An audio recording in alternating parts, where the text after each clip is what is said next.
আসসালামু আলাইকুম ওয়া রাহমাতুল্লাহি ওয়া বারাকাতুহ। একজন ব্যক্তি যদি অন্য একজন ব্যক্তিকে আল্লাহর পথে সত্য ও সঠিক পথ দেখায়, আর ওই ব্যক্তি যদি ওই পথ অনুসরণ করে, তাহলে তিনি যে সওয়াব অর্জন করবেন, যে ব্যক্তি পথ দেখালো তিনিও একই পরিমাণ সওয়াব অর্জন করবে।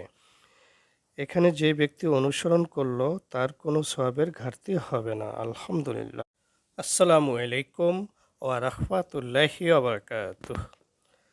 একজন ব্যক্তি যদি অন্য একজন ব্যক্তিকে আল্লাহর পথে সত্য ও সঠিক পথ দেখায়, আর ওই ব্যক্তি যদি ওই পথ অনুসরণ করে, তাহলে তিনি যে সওয়াব অর্জন করবেন, যে ব্যক্তি পথ দেখালো তিনিও একই পরিমাণ সওয়াব অর্জন করবে।